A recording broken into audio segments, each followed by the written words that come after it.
Good morning, everybody. It is Friday and it's 10 o'clock. It makes it time for 10 with Tim. My name is Tim Harris, pastor at Woodburn Baptist Church. And are you feeling it, man? I'm starting to feel spring. I know it's not spring yet, but this week is so much better than last week. And we're that much closer and closer to the end of the Gospel of John. We have been in the upper room now for nearly 2 weeks and I love it. I love it. And again, I'll say it again, John's Gospel doesn't tell us what we have read in the other Gospels, and yet he will tell us what we didn't read in the other Gospels. And this prayer in chapter 17 that we're looking at today, chapter 17, verses 1 to 26, this prayer is not in Matthew, Mark, and Luke, but I'm so glad to receive it. I'm so glad to have it. And the Gospel of John gives this to us like a gift. Now, what you don't get, what you're not going to get, is the story of Gethsemane. Jesus' agony. Jesus is praying in the garden. And that's a very important story. It's important to know how he prayed. Oh God, let this cup pass from me, but not my will, but thine be done. That's good. That's important. But so is this. And the reminder, the reality, the revelation that in the very last hours of Jesus's life, his great burden was not really for himself, but for us. Now, that's an important part of the heart of Jesus. Do you see that? It's not so much that he was only praying for himself. He prays for us. He prays for his followers. And it's just so beautiful. Now, just a couple of things. Look at verse 4. I love this. It says, let me find it. I brought glory to you here on earth by completing the work that you gave me to do. Okay, Jesus literally says, I have completed the work. I have done everything I was sent here to do. I have done everything I was born to do. Okay, let that sink in. Because Jesus says, I have done everything. It's finished, right? I've fulfilled my purpose. I think that's interesting and beautiful and important for the simple reason that there's a whole lot of good things Jesus never did. Jesus did not, for example, heal every sick person. He didn't even heal every sick person at the pool of Bethesda back, in the earlier chapters of the Gospel of John. He doesn't heal every sick person. He doesn't open the eyes of every blind person. There are things he never did. Jesus did not visit every country.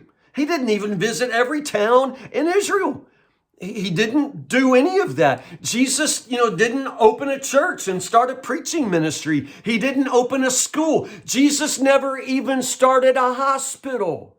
He didn't cure cancer. There's so many great things, good things that Jesus could have done, but he didn't do. And yet he says, I have completed my mission. I have fulfilled every purpose. I have done everything I was sent here to do.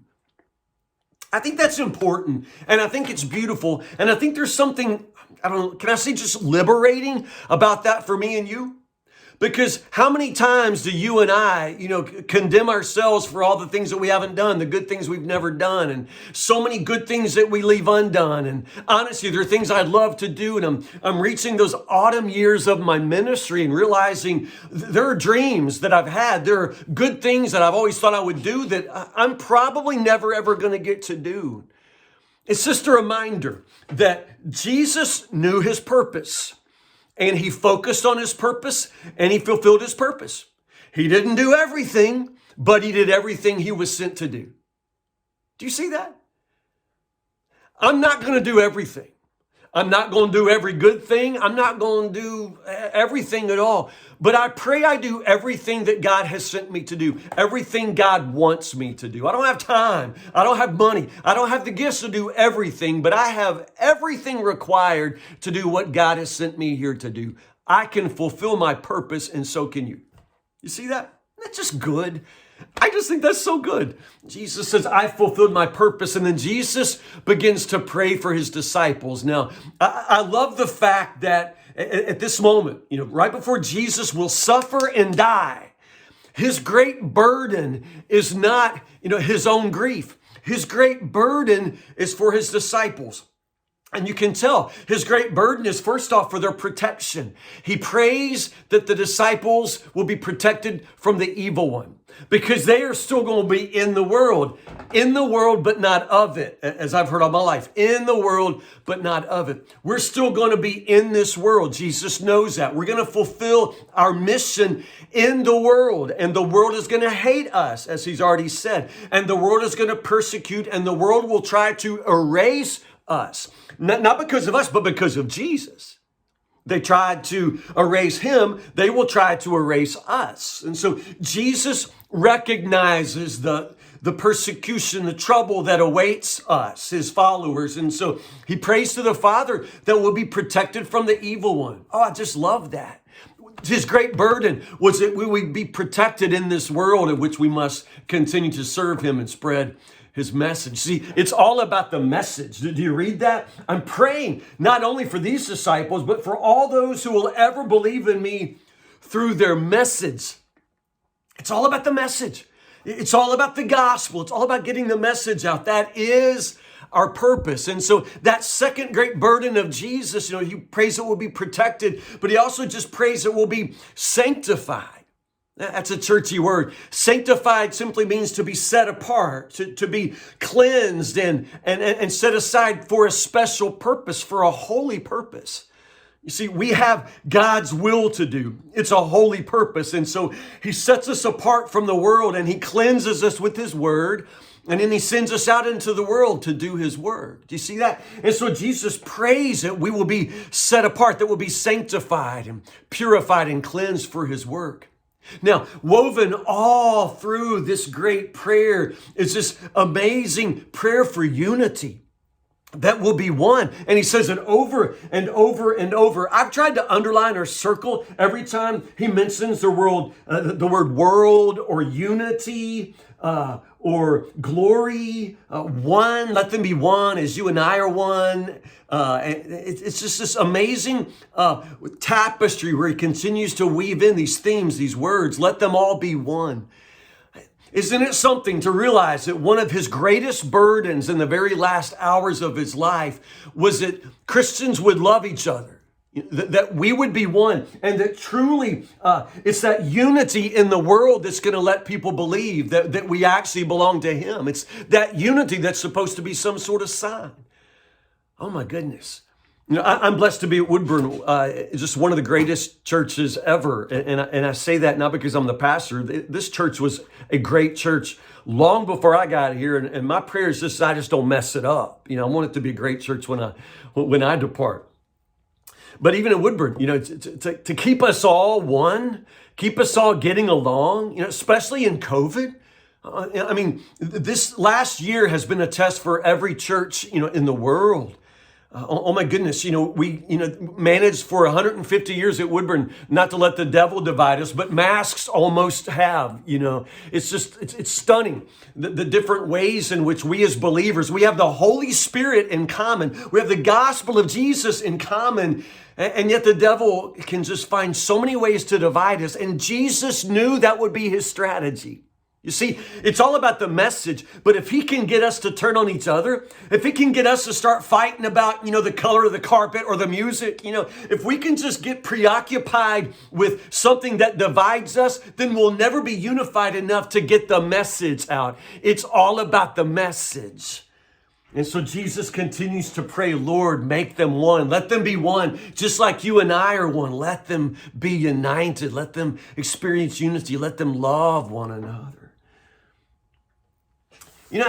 As I say, it's just amazing to me that in this final hour of Jesus's life, he prays for his disciples, those disciples at first, and he prays for them like this, knowing full well that within the next hour, they're all going to desert him. They're going to leave him. They're all going to leave him. At the same time, this prayer is for us. All those who will believe because of the message. That's me, that's you. Jesus looks down through the portals of time, and he sees you and me. And in this moment, he's praying for you and me. We are those future disciples who would believe because of the message. And there, Lord willing, will be those future disciples after us who believe because of the message that we preach. Jesus looks all the way through time and sees all of us, prays for all of us. And he knows us.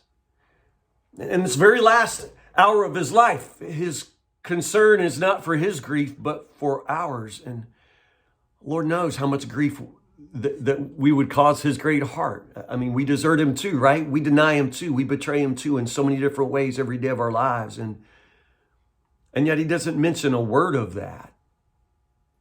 He just loves us. Prays for our protection. Prays that we'll stay unified and sanctified and living our lives on mission. Prays that we'll know his love and be able to share his love. He just continues to love us. It's just a great reminder that there's not anything we could ever do to make him love us any less. These disciples will scatter within the hour. It's not going to make Jesus love them any less. And there's nothing you will ever do to make him love you any less. My, how he loves us. We'll come back on Monday morning and we'll be in chapter 18. Read John chapter 18, verses 1 to 14. We now turn the corner. We turn the corner back to the cross. The upper room will be abandoned for the sake of the cross. And that's where we'll pick up with Jesus's arrest and betrayal. That's where we'll be Monday morning, chapter 18, verses 1 to 14. So don't miss that. Listen, have a nice weekend. I love you guys so much. Thank you for this past week in the Word.